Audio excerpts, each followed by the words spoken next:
Romain Troublé, directeur général de la Fondation Tara. On va revenir évidemment sur ce que tu fais avec cette fondation qui maintenant, Tara Océan, commence à être bien connue. Mais j'aimerais que tu réagisses à ce que nous a montré Olivier, parce que ce qu'il a montré à la fin de sa présentation, c'est vraiment hot topic, comme on dit en bon français. Autrement dit, c'est la tendance d'aujourd'hui, c'est le grand questionnement.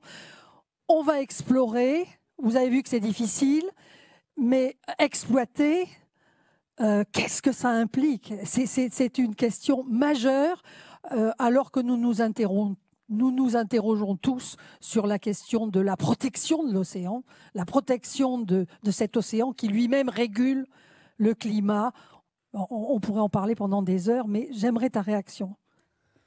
Bonjour à toutes et tous, merci de m'avoir invité déjà. Et bravo pour la présentation d'Olivier et celle d'avant de Pétanis que j'ai aussi bien écouté. Moi, toutes ces histoires de grands fonds marins, ça me donne envie d'explorer, quoi. Quand vous voyez toutes ces inconnus dont on parle, toutes les questions qu'on se pose, c'est ça qui fait qu'on fait l'humanité, qu'on veut aller plus loin, qu'on veut découvrir plus notre planète, qu'on doit la découvrir. Et c'est ce qui m'anime moi tous les jours. C'est ce qui anime aussi l'Ifremer à chaque instant de l'année. Effectivement, les grands fonds marins, c'est d'actualité puisque ça fait bien longtemps comme vous avez entendu parler de découvertes qu'il y avait là-bas, en minerais notamment. Ça fait longtemps que l'Ifremer explore, a des permis d'exploration dans justement les grandes plaines abyssales de Clipperton qui sont justement là entre des nodules polymétalliques notamment. Clipperton, qui est une possession française. Oui, mais comme son nom ne l'indique pas. Ça c'est l'île. Oui. Mais la fosse, là où on étudie, c'est la haute mer, où on a obtenu un droit d'explorer il y a quelques décennies. Et la France est un des rares pays qui a passé beaucoup de temps à aller explorer pour voir qu'est-ce qu'il y avait comme minerai, mais aussi pour comprendre qu'est-ce qui vit là, quel est l'écosystème auquel on a affaire, et de faire de la recherche sur la valeur aussi de cette biologie, de ce vivant qu'on trouve dans les fonds marins. Je t'interromps 30 secondes parce que nous avons Lorenzo en visio. Est-ce que vous le voyez bien? Lorenzo, vous êtes un petit peu flou, mais on vous voit. Et vous êtes sur un bateau. Le pourquoi pas.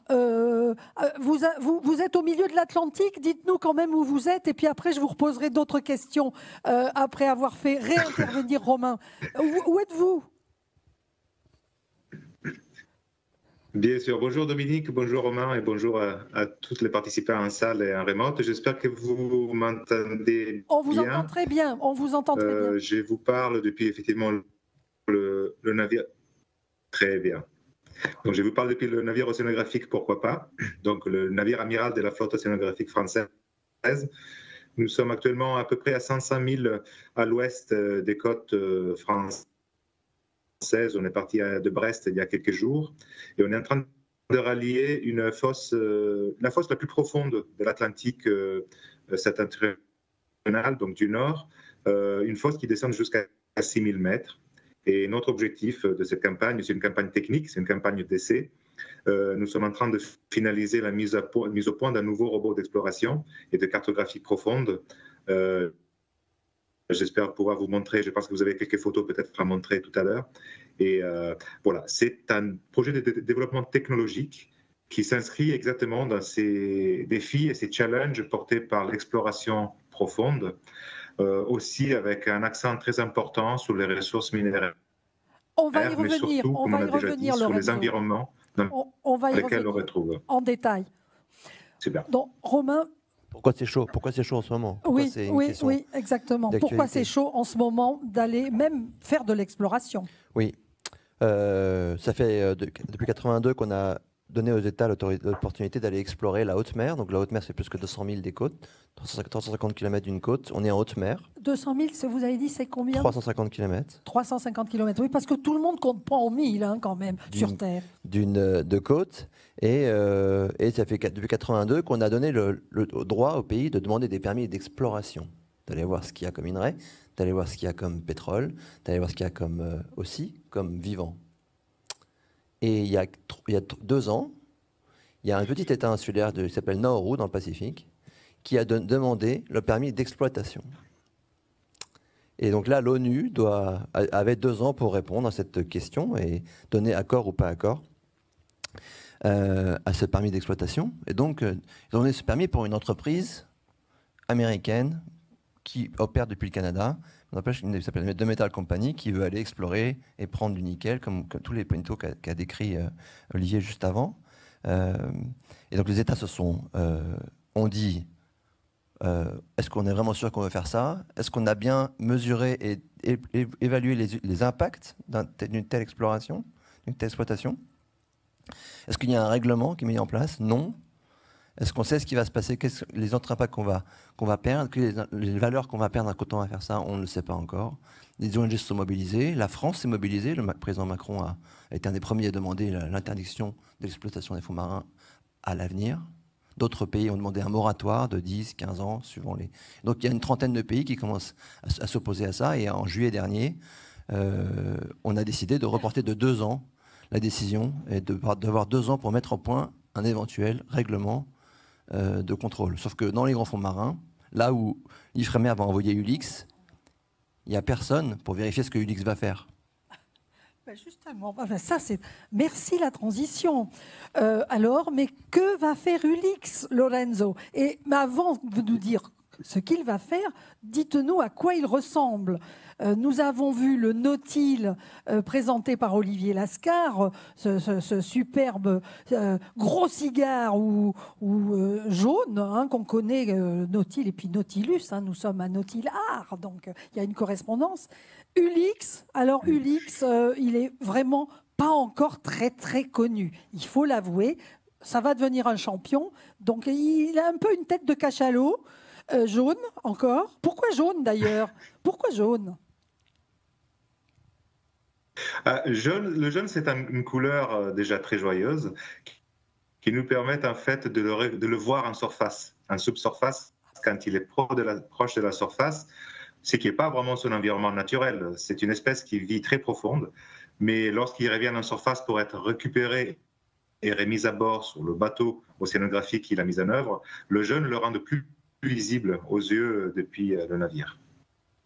Et alors, qu'est-ce qu'il a de particulier et peut-être de différent du Nautile que Olivier nous a décrit comme ayant cette sphère et ensuite entourée de métal, enfin, sphère de titane? Lui aussi, c'est bonjour le titane?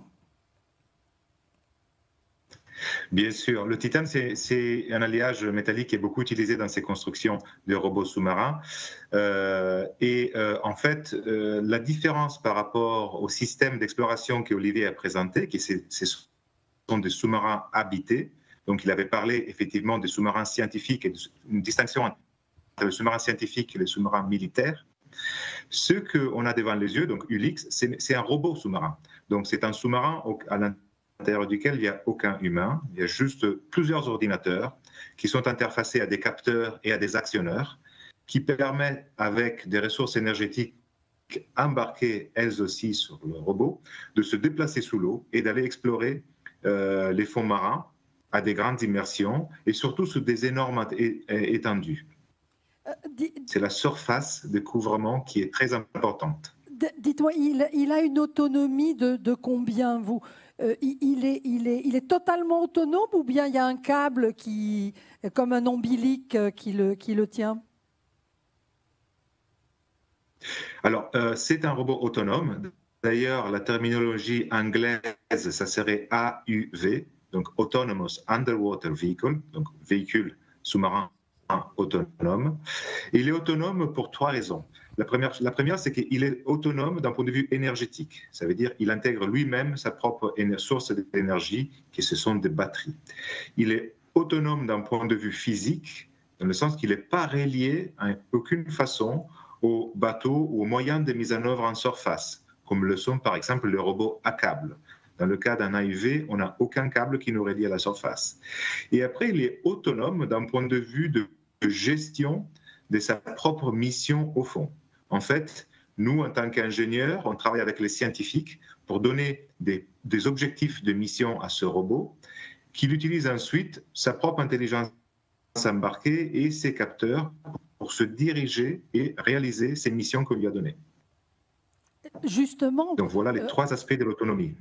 merci Lorenzo. Ce que disait Romain, qui était un peu provoquant, il disait, après tout, on ne sait pas ce qu'il va faire. Alors, sa mission a-t-il un objectif extrêmement précis ou des dizaines d'objectifs dans cette mission? Et combien de temps va-t-elle durer?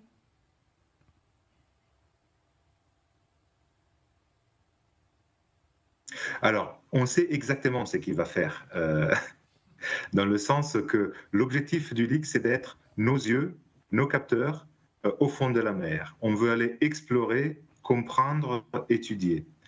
Donc le premier objectif, c'est la cartographie. Ça veut dire utiliser des sonars pour reconstruire la surface du fond marin, pour comprendre sa morphologie. La deuxième mission, c'est celle de déployer des capteurs chimiques pour réaliser des mesures qui nous permettent de comprendre les environnements et donc les échanges chimiques naturels qui se réalisent dans ces environnements. Et ces informations de base servent après à alimenter tout un processus de science qui a plusieurs facettes et plusieurs branches qui vont de la géochimie à la géologie, à la biologie, l'étude de l'environnement. Et comme vous voyez, c'est le mot étudier, explorer, comprendre, observer. Donc ce n'est pas un système qui est capable de rentrer en contact avec l'environnement qu'il étude. D'ailleurs, nous, en tant qu'ingénieurs, on fait tout le possible pour ne pas rentrer en contact avec l'environnement, parce que ça serait des collisions avec le fond qu'on veut éviter à tout prix. Donc, on peut le voir, Ulysse, c'est un voyageur mythique qui voyage pour nous, au fond de la mer, pour étudier et explorer. Merci Lorenzo, on voit que vous êtes du bon côté de la force. Romain Troublé, directeur général de la Fondation Tara Océan. Vous, vos petits Nautilus, en fait, c'est des choses que vous plongez depuis la goélette.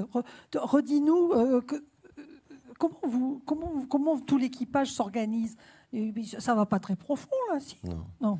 Ah non, mais ce que fait Ulyx, c'est la haute technologie, en fait. Je pense qu'à bord du bateau, il y a une centrale inertielle. C'est de la haute technologie, de savoir où se positionner. Il n'y a pas de GPS au fond. Donc, en fait, tout ça, c'est de la mise en œuvre de plusieurs technologies.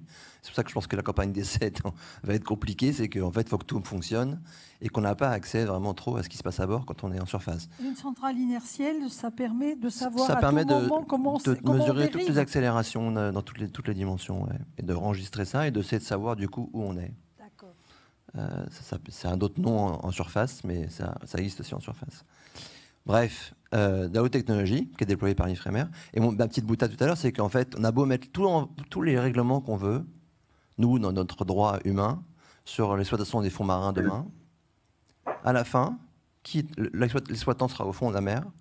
Et aujourd'hui, on n'a pas de tiers parti qui peut débarquer à l'improviste, comme on peut le faire sur une mine n'importe où sur la surface de la planète, pour aller voir ce qui se passe. N'importe où, tu exagères. Pas partout, peut-être pas tout le temps en RDC ou dans certains coins de la planète. En tout cas, c'est ça que je voulais dire. C'est que quand même on aura un texte juridique contraignant, comment le faire appliquer? Et c'est ça la grande question des négociations qu'on a aujourd'hui à l'ONU sur la question de l'exploitation des fonds marins, dans laquelle Tara est très engagée au niveau de plaidoyer. Pour revenir à Tara et qu'est-ce qu'on fait? Tu es d'accord avec moi, Lorenzo? Absolument, oui. Et Ulyx pourra peut-être être un de ces observateurs, d'ailleurs, demain, pour vérifier, pourquoi pas. Si on a un mandat de l'ONU pour le faire, pourquoi pas. Et Ulyx sera, juste au titre d'information, déployé sur, justement, tu parlais de Clipperton, c'est des zones qui seront explorées par Ulyx en 2024, justement pour les besoins de compréhension de l'environnement. Et la compréhension nous permettra à la fois de savoir si quelqu'un a déjà intervenu, comme tu dis, de façon... Effectivement, il y a des moyens relativement simples, on va dire agricoles, qu'on pourrait utiliser pour attaquer ces environnements. Et c'est un des objectifs de l'exploration, c'est s'assurer que ça n'a pas été déjà fait. Voilà, donc ça c'est un point important. Et la raison aussi pour laquelle, et je pense que c'est important que vous le sachiez, pourquoi ces grands fonds marins sont intéressants. Vous connaissez le Covid, les vaccins, la PCR, vous connaissez le test PCR.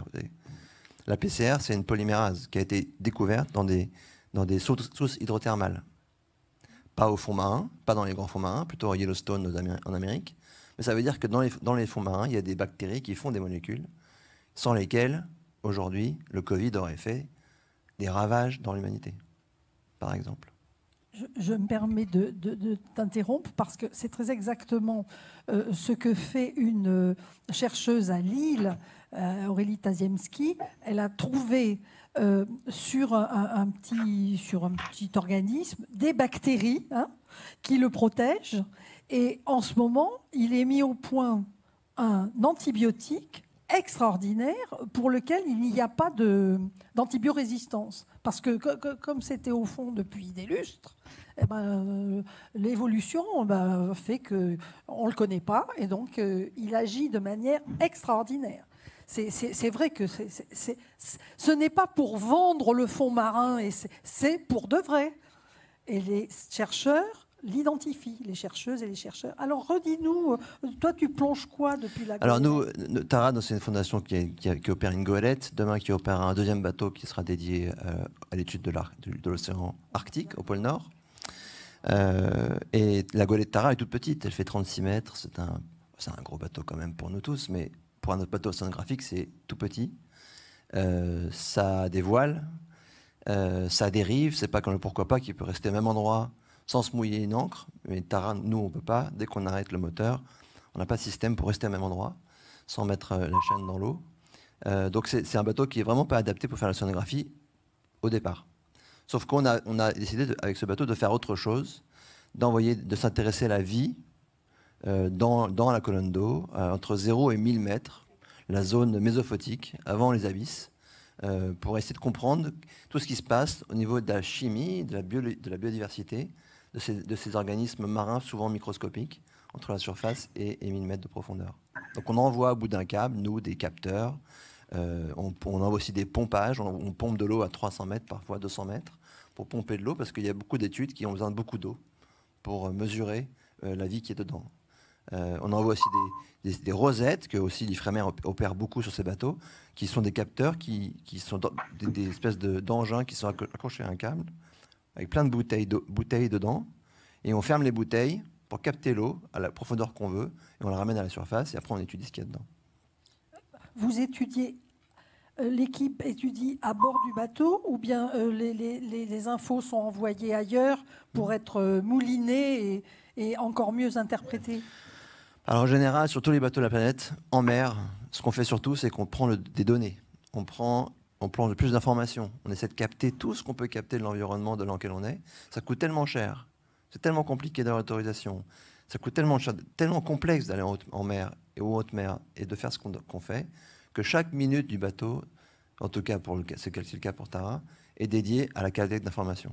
L'analyse, toutes ces choses-là se passent en aval, dans les données ensuite qu'on a collectées, dans les organismes qu'on va séquencer.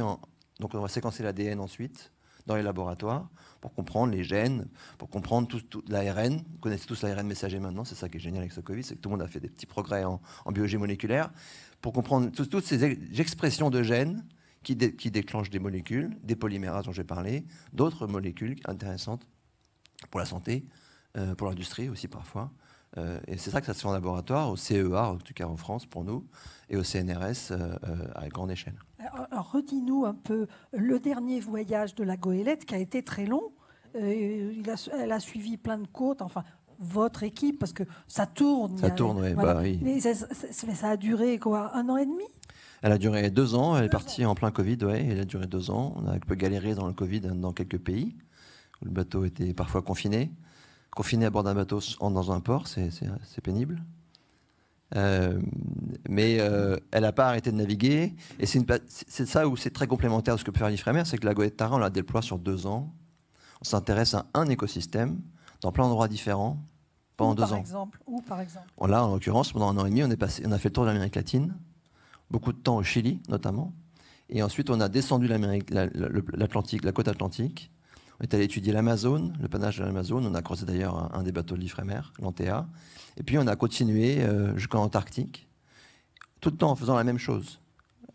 Prélèvement, ces organismes, ces microbes, on appelle ça la mission microbiome, parce que la mer est faite de microbes, et c'est ces microbes-là qui régissent beaucoup des équilibres de tout ce que fait la mer pour nous aujourd'hui, de bénéfiques comme l'oxygène produit, le carbone stocké, les protéines produites, etc. Et on est remonté par l'Afrique de l'Ouest. C'était assez épique de remonter par l'Afrique de l'Ouest. Et tous ces ports, on s'est arrêté en Angola, en Namibie, en Gabon, avant le coup d'État, au Sénégal. Et c'est aussi une mission qui était là pour partager le plus possible. Comment on travaille, comment ces pays aussi peuvent aller demain, eux, construire des bateaux, acquérir la connaissance, aller en mer, étudier leurs côtes, gérer mieux leur pêche, etc., etc. Moi, j'adore la façon dont tu dis, on descend l'Amérique latine et puis après, on va vers l'Antarctique. Quand on sait les 50e hurlants, forcément, ça chahute quand même à ces endroits-là, non? On a eu beaucoup de vent sur du Cap Horn, oui. 70 nœuds pendant 2 jours, une mer de 10-12 mètres, c'était... Mais c'était... D'ailleurs, c'est un truc que je peux vous dire, et je pense que c'est pareil pour beaucoup de marins, c'est que le paradoxe, en fait. On est là au sud du Cap Horn, il y a 70 nœuds de vent, 10-12 mètres de creux. On se dit qu'on n'est rien. On n'a rien à faire là. On n'est rien à l'échelle individuelle. Rien.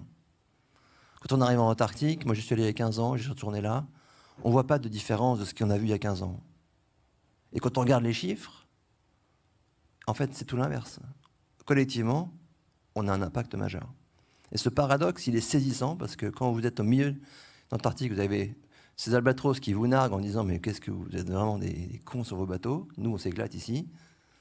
Non mais c'est vraiment ce paradoxe-là qui est très intéressant et qui pose vraiment la question aujourd'hui de comment on fait collectivement pour changer de trajectoire.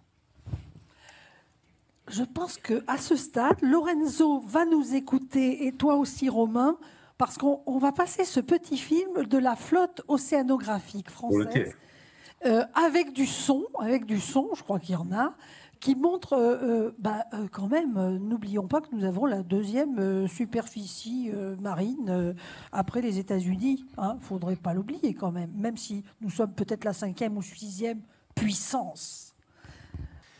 Alors, on dit souvent que les Américains sont la première zone économique, surface de mer sous souveraineté. Les Américains n'ont pas ratifié le droit de la mer. Donc en fait, ils sont gentils de dire qu'ils sont la plus grande, sauf qu'ils ne reconnaissent pas que les ZEE.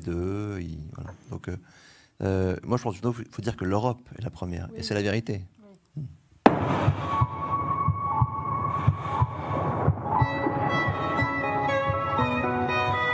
Larguer les amarres, découvrir le monde.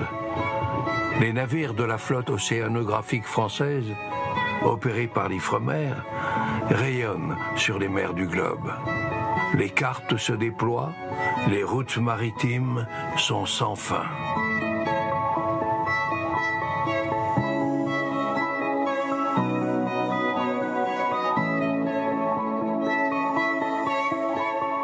Pourquoi pas Marion Dufresne, Thalassa, Antea, l'Europe, Antédon, autant de navires qui emportent à leur bord femmes et hommes de science, parfois pour de longues semaines. Ils écument les océans, même les plus tumultueux, observent le fond calme des mers et collectent des échantillons du monde marin.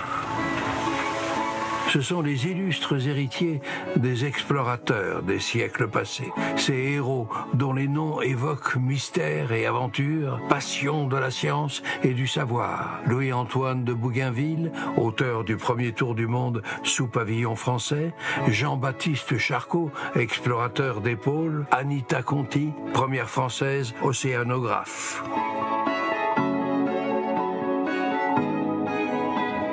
La flotte océanographique française est l'une des plus importantes au monde.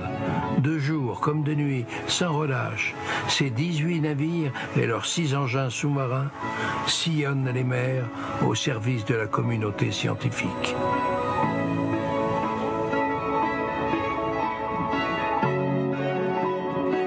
Véritable prouesse technologique. Le sous-marin habité Nautile, le submersible Victor 6000, le robot Ulix peuvent intervenir jusqu'à 6000 mètres de profondeur. Un exploit relevé avec panache par les marins et les scientifiques alliés dans un même effort, un même souci de gagner en connaissance, de percer les secrets de la vie océanique pour mieux comprendre et protéger l'océan, notre bien commun.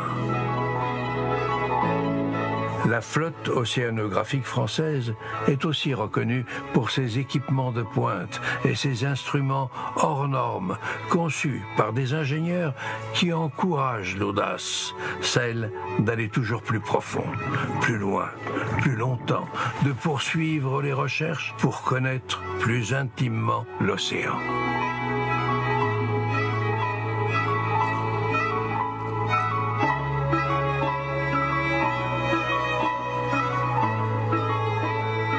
Chaque année, 1800 scientifiques sondent la nuit des abysses, suivent les courants marins, cartographient les fonds, analysent l'évolution du climat, découvrent de nouvelles espèces. Ils étudient l'extraordinaire biodiversité marine, observent les volcans sous-marins en train de naître, surveillent les populations de poissons, explorent des mondes jusqu'alors demeurés inconnus.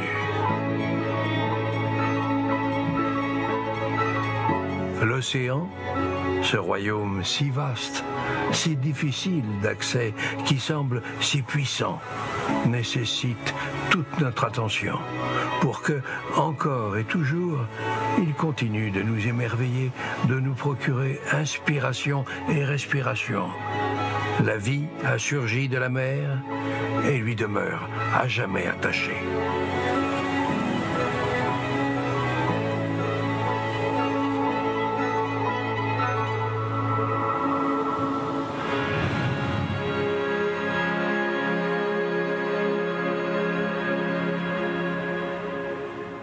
Et effectivement, en voix off, vous aurez reconnu Jacques Perrin. Je suis très émue. Ah oui. Qui avait une voix de vieux monsieur sur ce documentaire, alors qu'il apparaissait toujours aussi jeune. Oui, c'était très, très émouvant. Romain, on a vu sur ces images, Lorenzo, on a vu sur ces images ces rosettes, hein, ces choses qui vont prélever les échantillons d'eau de mer. On a vu Ulix, on a revu le Nautile, on a vu comment on pouvait prélever un certain nombre de sédiments ou de crustacés ou que sais-je dans le fond. C'est vrai qu'à revoir ces images-là, on se dit, mais effectivement, comment ça se fait que ça soit maintenant qu'on arrive et ce désir d'aller si profond. Longtemps, finalement, on a peut-être eu peur d'aller sous la surface. Hein. C'était un endroit trop mystérieux. Olivier rappelait que les fonds, c'était... le passage vers l'enfer, vers le royaume des morts. Quelle réaction, à quoi quand vous rencontrez des gens qui ne connaissent pas bien, qu'est-ce qui vous frappe dans leur perception de ce qu'est l'océan? Parce que vous y êtes depuis des décennies. Je crois qu'on a tous une relation particulière à l'océan individuel. Beaucoup de gens en ont peur. La majorité des gens en ont peur. Sur 8 milliards d'êtres humains, à chaque instant, je pense qu'il y a 10 millions ou peut-être 20 millions de marins en mer. C'est vraiment un peuple. Il a été dit ce matin, un mammifère terrestre. Et donc, il y a beaucoup de gens qui en ont peur, il y a beaucoup de gens qui sont aussi apaisés par l'océan. Enfin, c'est vraiment. Je crois que ça dépend beaucoup de notre parcours individuel, en tout cas cette relation qu'on a tous avec l'océan. Par contre, aller au profond. Et toi, tu es tombé dedans quand? Moi, je suis tombé dedans quand j'étais petit. Il y a très longtemps, mon père était fou d'océan et de bateaux. J'ai toujours fait du bateau depuis que je suis né. Donc en fait, j'étais toujours sur l'océan. Pas d'apnée? Pas d'apnée, non, que dalle. Je suis très mauvais en apnée. J'ai peur. Quand je remonte, je panique. Mais bon, pourquoi on n'est pas allé plus tôt dans l'océan et pourquoi on n'a pas exploré? En fait, ça demande une technologie. Le titane, par exemple, rien que ça, c'est pas arrivé il y a 100 ans. Et ce que fait Ulix, vous croyez que c'est le day-to-day business, mais c'est la pointe de ce qu'on se fait aujourd'hui dans les profondeurs. Avoir des appareils sans câbles qui vont être autonomes au fond, aujourd'hui, c'est ce qu'on fait le plus difficile. Il y a très peu de nations qui le font. Justement, Lorenzo, souvent, il est dit, alors est-ce que c'est vrai qu'en Europe, c'est la France qui qui sait descendre à 6000 mètres, mais il n'y en a pas d'autres. Que fait l'Allemagne? Que font les Néerlandais? Que font d'autres pays? Est-ce qu'eux aussi se mettent dans cette course ou bien tout à l'heure, on parlait d'espace. C'est vrai que la France a été totalement moteur, mais pour des raisons multiples que l'on sait, d'ailleurs militaires au tout début. C'est pareil pour l'océan? C'est pareil pour l'océan. Il existe un réseau d'homologues aussi en Europe, d'instituts océanographiques et d'universités qui se concentrent sur les sciences de la mer et sur l'exploration, notamment en Allemagne, où ils sont très bien équipés aussi à navires et à moyens d'exploration profonde. Si on étend on va dire, les frontières de l'Europe à nos amis anglais, eux aussi, ils ont des centres d'excellence dans l'exploration maritime et océanique.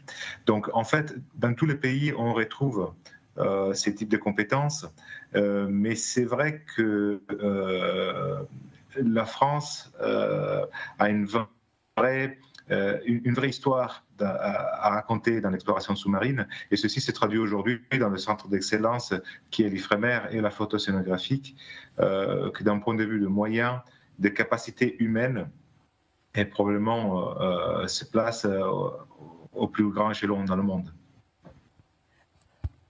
Les Allemands, par exemple, ils ont un brise-glace. Nous, on n'en a pas. En fait, c'est complémentaire. Je crois pas qu'on a souvent envie d'opposer les pays, Oui. les organisations. C'est complémentaire. Complémentaire. Tout à fait. Effectivement, un certain nombre d'équipes françaises vont aussi à bord de ce brise-glace allemand. Bien sûr. C'est vrai. Ouais. Allez-y, Lorenzo. Absolument. Oui, absolument. Je suis tout à fait en phase avec ce qu'il dit Romain. J'ai parlé d'homologues. En fait, il n'y a pas une vraie course, il n'y a pas une compétition. On est aussi souvent fédéré par des projets européens qui sont pour moi une richesse et d'opportunités qui s'ouvrent pour nos chercheurs, pour nos ingénieurs, d'échanger et de partager. Les missions pluridisciplinaires où on voit des équipages ou des équipes scientifiques des pays différents se retrouver sur le même navire sont extrêmement enrichissantes.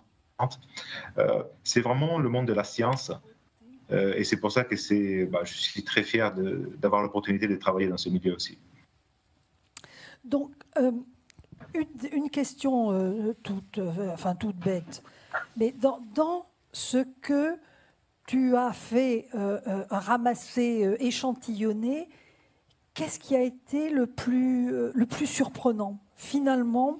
Ou bien y a-t-il eu 50 surprises, 200 surprises? Qu'est-ce qu'il faut retenir de toute cette première exploration? Parce que finalement, c'est peut-être que 10% de tout, voire moins, de tout ce qu'il y a dans l'océan. Ah, bien sûr, ouais. Moi, ce qui m'a le plus surpris, c'est notre ignorance, en fait. L'ignorance qu'on a. Le fait que de partir comme ça, on est parti pendant 10 ans, ça fait 15 ans qu'on opère 250 jours par an en mer avec Tara.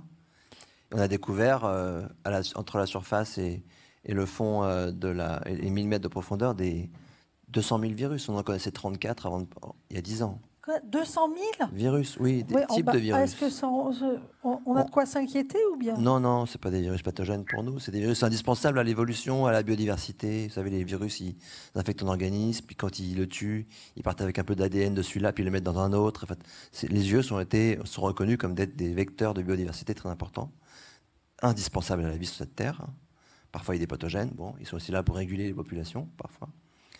Mais on a aussi découvert, pas plus tard qu'il y a au mois de juin dernier, on a publié dans la revue Nature la découverte de 500 000 nouvelles bactéries dans les récifs coralliens de 2 espèces de corail du Pacifique. 500 000 bactéries. On connaît 2,5 millions de bactéries aujourd'hui sur la planète.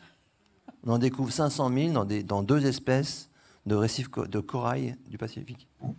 Si on extrapole le nombre d'espèces qu'on peut trouver du coup dans toutes les espèces de corail, on pense qu'on a potentiellement autant de bactéries à découvrir que celles qu'on connaît. Et je ne parle même pas de ce qu'on peut trouver au fond, ce que peuvent trouver les équipes de l'Ifremer ou d'autres flottes au fond des océans, sur ces bactéries qui sont... Les bactéries, c'est quand même l'unité 1 de la vie, quoi. C'est-à-dire que c'est Avant, les cellules qu'on a, nous, dans les eucaryotes, les bactéries sont partout, dans notre intestin. Elles sont tout le temps en symbiose. On parle même d'holobionte. Nous, on est un holobionte, c'est-à-dire qu'on a des cellules, on a des bactéries, tout ça, ça marche ensemble. C'est cet ensemble qui fait que la vie nous est possible. Oui, on est plein de bactéries partout. Et c'est pareil dans la mer. Et la mer, c'est dynamique. Donc tous ces organismes se rencontrent. Enfin, c'est magique, en fait. C'est là où on se demande où est la part de magie, la part de rationnel, la part aussi de céleste, peut-être, pourquoi pas. En tout cas, moi, ça me fascine. Ça me fascine de voir comment tout ça fonctionne. Ça me fascine. Et je crois que ça fascine aussi c'est ce qui fascine beaucoup de chercheurs aussi, pour essayer de comprendre comment ça marche et comment aller vers un futur un peu plus désirable que celui qu'on a aujourd'hui. Merci, on va tous ressortir avec une tête d'holobionte de cette salle. C'est un mot français, dictionnaire. Bien entendu. Lorenzo, est-ce que là où vous êtes et où vous allez explorer, est-ce que vous revenez sur des zones où, par exemple, avait déjà plongé le Nautile et allez-vous perfectionner la connaissance ou bien ça sera totalement nouveau?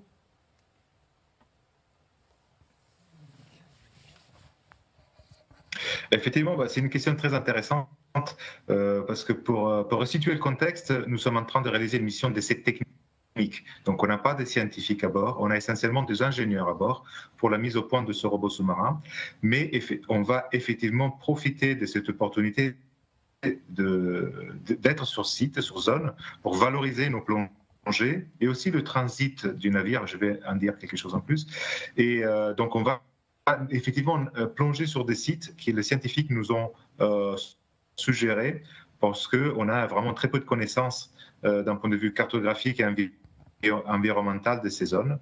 Comme je disais, même le trajet du navire, on est parti il y a désormais presque une semaine de Brest, le trajet du navire a été choisi pour passer sur des zones qui n'ont pas été encore cartographiées à haute résolution, parce que le navire lui-même a des capacités de cartographier le fond. Donc c'est un navire qui est à la pointe par rapport à la technologie des sondeurs multifaisceaux. Et donc on profite de ces trajets-là pour aller cartographier, donc augmenter nos connaissances sur des sites qui ont été peu explorés.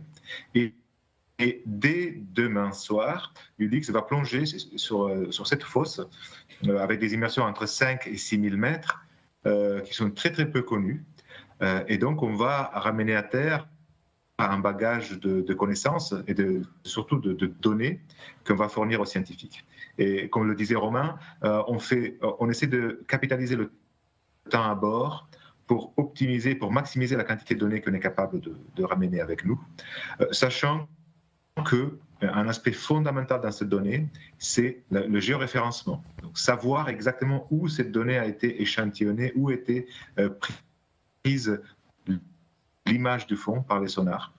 Et ça ouvre à des challenges technologiques très importants. On a des divisions d'ingénierie qui travaillent sur ces aspects de navigation sous-marine qui sont des aspects très très complexes, mais qui permettent de valoriser la donnée en lui donnant une coordonnée géographique précise et répétable. Ça veut dire, si dans 2 ans, le Nautile revient sur les zones où on a plongé demain avec ULIX, ils vont trouver la donnée exactement où on l'avait cartographiée. Donc, c'est des aspects très importants de l'exploration sous-marine. Oui. C'est extrêmement intéressant ce que vous dites, Lorenzo. Je pense que beaucoup ne se rendent pas compte de cette difficulté de la cartographie. Tout à l'heure, Olivier Lascar nous montrait à la fois une image du fond marin, des grands fonds marins et la surface de la Lune. L'autre jour, il y a une il y a une sonde russe qui s'est écrasée, Luna 25, et très vite, les Américains, avec leur Lunar Orbiter, ont repéré le cratère où la Luna 25 s'est écrasée. Ça veut dire qu'on sait mieux cartographier la Lune et ses cratères à toute vitesse en quelques jours, alors que clair. Là, c'est pas si facile. Redites-nous le pourquoi pas, depuis combien de temps fonctionne-t-il et effectivement en quoi il est supérieur à d'autres navires océanographiques, ou en tout cas, il apporte autre chose. Alors, le pourquoi pas de ma connaissance a été mis en œuvre depuis 2006. Et c'est un navire, moi je peux parler vraiment de mon expérience personnelle en tant qu'ingénieur. J'ai embarqué sur plusieurs navires et lorsque on est à bord du Pourquoi pas, on se rend compte que tout a été pensé pour la mise en œuvre d'instrumentation, de capteurs, de moyens de surface, mais aussi d'engins et robots sous-marins pour la science. En fait, c'est un navire de 95 mètres de long, si je ne me trompe pas. Là, actuellement, je me trouve au 7e pont, donc ça donne aussi une idée de la taille en hauteur. Il y a encore un pont au-dessus de ma tête où il y a la passerelle. Et en fait, partout sur ces navires, on voit des coursives qui sont dédiées à la science, des laboratoires humides dans lesquels on étudie les sédiments et les échantillons qui sont prélevés par les robots sous-marins comme le Victor ou le sous-marin habité Nautil, ou encore d'autres systèmes de drague qui ramènent en surface ces échantillons, donc des laboratoires humides, mais aussi on a des laboratoires de géochimie, des laboratoires d'analyse hydrographique, et le tout mis en œuvre depuis le milieu de la mer, donc sur un pont où il y a des marins qui sont spécialisés dans ce type d'opération. C'est encore une fois l'homme et la capacité de développer des compétences très très spécifiques.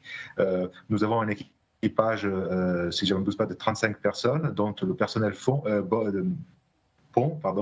il est entraîné, il est habitué à mettre en œuvre des capteurs scientifiques, donc c'est une particularité de pointe. Et donc la totalité du bateau, de l'étrave au tableau arrière, c'est un laboratoire scientifique qui se déplace sur la mer. C'est assez fantastique.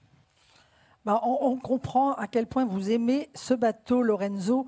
Je vais demander à Olivier Lascar de nous rejoindre sur la scène parce qu'on va passer à une séance de questions.